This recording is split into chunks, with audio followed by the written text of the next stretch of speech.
अस्सलाम वालेकुम स्टूडेंट। आज का जो हमारा प्रोजेक्ट में टॉपिक है वो है डुअल रेगुलेटेड पावर सप्लाई।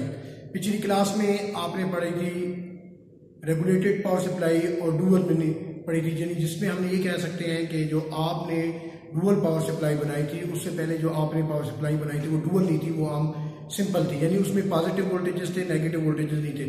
पिछले टॉपिक में आपने पॉजिटिव वोल्टेजेस भी बनाए थे और नेगेटिव भी बनाई थी, लेकिन उसमें आपने फिक्स वोल्टेजेस पॉजिटिव को बनाया था तो और नेगेटिव फिक्स वोल्टेजेस को बनाया था। आज का जो हमने टॉपिक है वो हमारा है डुअल रेगुलेटेड पावर सप्लाई, यानी आपने तमाम वोल्टेजेस को रेगुलेट कराना है, चाहे वो पॉजिटिव के अंदर है चाहे वो नेगेटिव के अंदर है। और इसके अंदर जो आपका जो हो जाएगा पॉजिटिव नेगेटिव दोनों रेगुलेटेड होंगे और जो उसमें पॉजिटिव वोल्टेजेस भी फिक्स होंगे और नेगेटिव वोल्टेजेस भी फिक्स होंगे। ठीक है स्टूडेंट, तो ये हमारा टॉपिक है डुअल रेगुलेटेड पावर सप्लाई। अब हमने देख लें जो हमारे पास ये सारे कंपोनेंट्स वगैरह जो इस्तेमाल हुए हैं उनका सबसे पहले जिक्र कर ले। तो आप पिछली जितने भी प्रोजेक्ट जो आप लोगों ने बनाया है उसमें सबसे पहले आपने ट्रांसफार्मर का इस्तेमाल किया है। तो यहाँ पर जो हमारा ट्रांसफार्मर लगा हुआ है वो है 24/24 वोल्ट का। ठीक है, 24/24 वोल्ट का। इससे पहले जो हमने ट्रांसफार्मर लगाए थे वो 12/12 के भी लगाए थे, जो पावर सप्लाई बनाई थी, जो हमने डिज़ाइन करी थी, और 6/6 का भी लगा सकते हैं। लेकिन जो आज जो हम डुअल पावर सप्लाई बना रहे हैं वो है उसमें जो हमने ट्रांसफार्मर इस्तेमाल किया है वो है 24/24 वोल्ट का, ये जो आपके सामने लगा हुआ है। उसके बाद अगला जो कंपोनेंट्स आ जाते हैं वो आ जाता है ब्रिज। पहले ब्रिज के लिए हम ये कर रहे थे कि 4 डायोड से खुद एक ब्रिज बना रहे थे।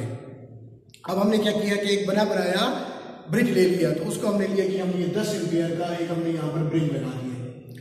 उसके बाद अगले जो हमने कंपोनेंट्स लगा रहे हैं वो है कैपेसिटर, वो है नॉन इलेक्ट्रोलाइट 103 और 103। ठीक है स्टूडेंट, उससे अगली जो आ गई है कंपोनेंट्स हम इस्तेमाल कर रहे हैं वो है कैपेसिटर है और हमारे पास है इलेक्ट्रोलाइट। इलेक्ट्रोलाइट में हमारे पास 2200 UF और 50 वोल्ट और 2200 वोल्ट और 2200 माइक्रोफैराड और 50 वोल्ट, ये दूसरा कैपेसिटर भी हमने इस्तेमाल कर। उसके बाद हमारे पास रजिस्टर आ रहे हैं 1 किलो ओम के 2 रजिस्टर इस्तेमाल कर रहे हैं।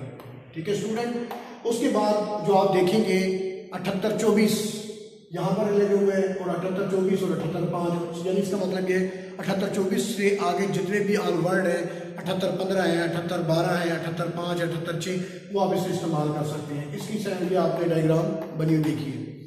उसके बाद आप देखिए 79/12, ये आपके सामने 79/12 लगा हुआ है। 79/5 ये आपके पास 79/5 है। इसके अंदर जो हमने इजाफा किया है डुअल रेगुलेटेड के अंदर, वो 2 कंपोनेंट्स हमने आज इसमें इजाफा किया और इसको फाइनलाइज किया।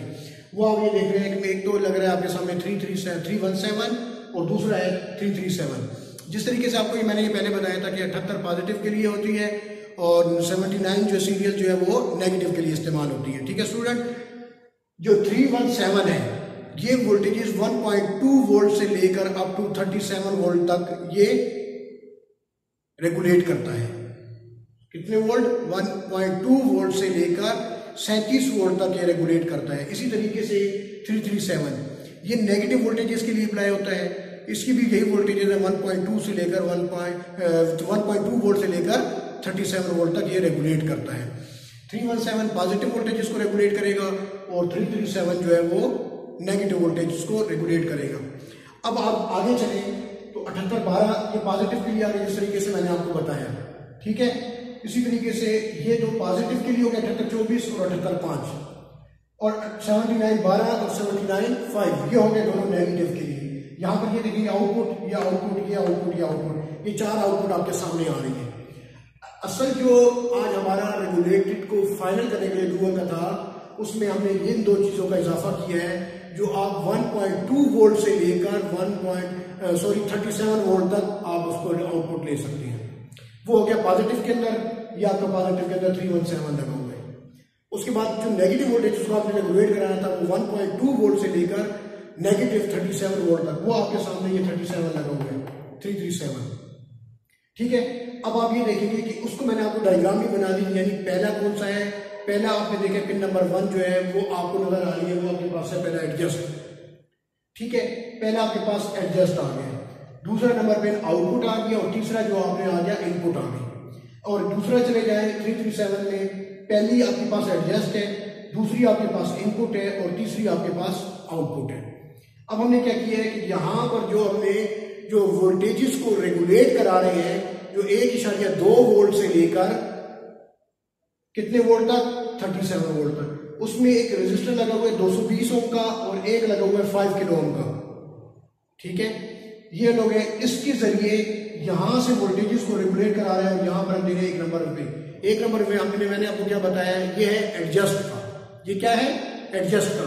तो यहां से इस लिहाज से 2 वेरिएबल के जरिए वोल्टेजेस को एडजस्ट करते जाएंगे और जितने वेरिएबल से ये वोल्टेजेस मिलेंगे वही आउटपुट पर आपको मिल जाएंगे। इसी तरीके से 337 पे आ जाए। 337 पे पहला जो है मैंने आपको बताया एडजस्ट है, दूसरा आपके पास इनपुट है, तीसरी जो है वो आपकी आउटपुट है। सेम यही सर्किट है, रजिस्टर भी वही है। ठीक है, सिर्फ और सिर्फ फर्क किसका है? कंपोनेंट्स का है और आउटपुट वोल्टेज का फर्क है। यहां पर देखिए 220 ओम रजिस्टर यहां पर भी लगा है, 220 ओम रजिस्टर यहां पर भी लगा हुआ है, 5 किलो ओम का रजिस्टर यहां पर भी लगा है और 5 किलो ओम का रजिस्टर यहां पर भी लगा हुआ है। ठीक है स्टूडेंट, तो अब क्या है कि यहां पर सिर्फ और सिर्फ कंपोनेंट्स के, यहां पर हम क्या करेंगे, इन 2 वोल्टेजेस के जरिए, इस वेरिएबल के जरिए हम वोल्टेजेस को वेरी करेंगे। वेरी करने के साथ ये एडजस्ट को जाएंगे, एडजस्ट से होते हुए ये सर्किट कंप्लीट होगा और उसके बाद आउटपुट के ऊपर हमें वही वोल्टेजेस मेजर करेंगे जो हम वेरिएबल से वेरी कर रहे होंगे। तो स्टूडेंट, ये हमारे पास एक कंप्लीट जो है वेरिएबल पावर सप्लाई है। यानी कि हमारा पूरा का पूरा जो चैप्टर था प्रोजेक्ट के अंदर, वो पूरा का पूरा पहला जो होता था वो होता था पावर सप्लाई से। जिस तरीके से आपने पहले सिंपल पावर सप्लाई बनाई, फिर उसको आपने रेगुलेट किया, फिर वेरिएबल किया, फिर आप आ गए और उसमें आपने रेगुलेटर लगा दिए। रेगुलेटर लगाने के बाद फिर आपने वेरिएबल लगाए, फिर आप डुअल में आ गए। अब डुअल में भी टाइप्स आ गई, डुअल में भी टाइप्स आ गई, यानी पॉजिटिव आ गई और नेगेटिव आ गई। उन दोनों को आपने पहले आम रेगुलेट किया। ठीक है, फिर आपने उसके आगे वेरिएबल लगाए कि यानी हम फिक्स्ड वोल्टेज को किस तरीके से वेरी करेंगे। ठीक है स्टूडेंट, इसके बाद क्या आ गया? उसके बाद आपका आ गया रेगुलेटेड का डुअल में, यानी डुअल में जो फाइनल आ गया, अब आपकी ये कंप्लीट पावर सप्लाई आ गई है। ठीक है स्टूडेंट, तो इसको बड़े आपने एहतियात से बनाना है। इसके अंदर आपको गलतियां भी बड़ी आएंगी बाज़ इनपुट और आउटपुट के लिहाज से। यहां पर क्योंकि कहीं पर आपकी कॉमन इस्तेमाल हो रही है और कहीं पर आपका ग्राउंड इस्तेमाल हो रहा है, यानी नेगेटिव वोल्टेजेस इस्तेमाल हो रहे हैं। तो इन चीजों को आपने जिस तरीके से यहां पर देखें 7812 जो है, 7812 के दूसरा नंबर जो है वो ग्राउंड है। तो यहां पर ये देखिए ये ग्राउंड जा रहा है, यहां से ये ग्राउंड मिल रहा है, लेकिन यहां पर जो हमने क्या किया है, नेगेटिव वोल्टेजेस को इस्तेमाल किया है। इसके यहां से ये देखिए ये वाला, तो कहीं पर हमने रेगुलेटर को नेगेटिव वोल्टेजेस अप्लाई किया है और कहीं पर हमने ग्राउंड को इस्तेमाल किया है। तो इन चीजों का आपने बड़ा ख्याल रखना है। आपने नेगेटिव को भी इस्तेमाल कर सकते हैं एक पॉजिटिव रेगुलेटर के अंदर, और आप ग्राउंड को भी इस्तेमाल कर सकते हैं। ठीक है, समझ आ गई है स्टूडेंट? तो ये था आप लोगों का टॉपिक। इंशाल्लाह अगली क्लास में अब हम जाएंगे आम लीनियर आईसीस के ऊपर। जो हमने देखना होगा उसमें 555 टाइमर आ जाते हैं और भी इस तरह की ऑपरेशनल एम्पलीफायर आईसी आ गई है। तो इंशाल्लाह अगली क्लास में हम अगले टॉपिक पे जाएंगे 555 टाइमर। इंशाल्लाह जब तक के लिए अल्लाह हाफिज।